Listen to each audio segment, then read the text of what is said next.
Bernard Cauzet, auteur de bande dessinée. J'adore le ski, marcher dans la neige, mais seulement à la montagne. À la descente, c'est ridicule de marcher, vous êtes d'accord? La musique, la littérature, et puis toujours la bande dessinée. J'arrive pas à m'en lasser à tel point que je continue à en faire. Voilà. La lecture, qu'elle soit de bande dessinée ou de littérature ou d'essai ou de poésie, est ouverte, c'est déjà fait. Je ne vais pas enfoncer les portes ouvertes. Et c'est super. D'ailleurs, les gens, il y a encore des gens qui croient, oh, la bande dessinée, ça tue l'imagination. Pas plus que le cinéma ne tue l'imagination ou le théâtre. C'est une forme de lecture qui est visuelle. L'histoire est racontée par des dessins essentiellement, auxquels on a ajouté des textes qui sont des dialogues, mais l'action est racontée par le dessin.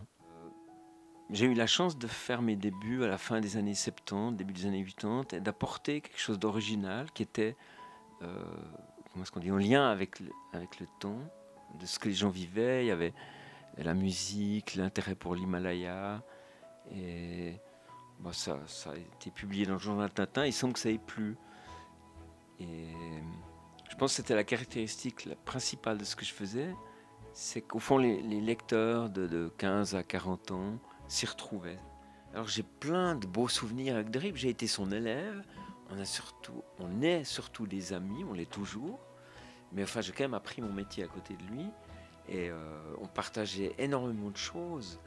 Alors des souvenirs. Mais, moi j'en vois un lors d'une belle randonnée dans le Val d'Airain. On parlait de nos projets. Lui, il travaillait sur les débuts de Buddy Longway.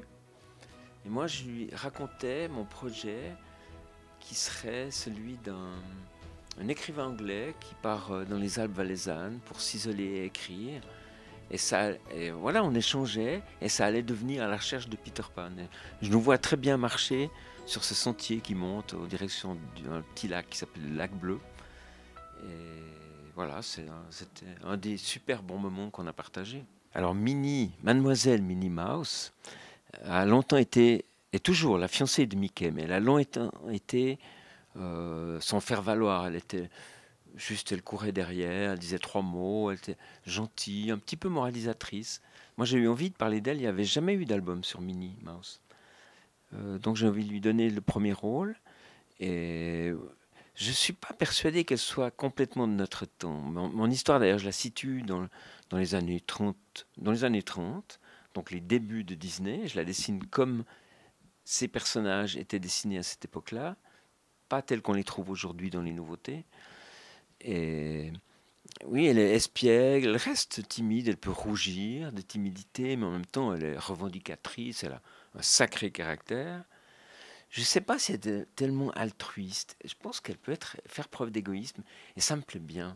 Moi, je trouve que les gens égoïstes ont du charme, et puis ils sont agréables, ils sont faciles à vivre parce qu'on sait ce qu'ils veulent.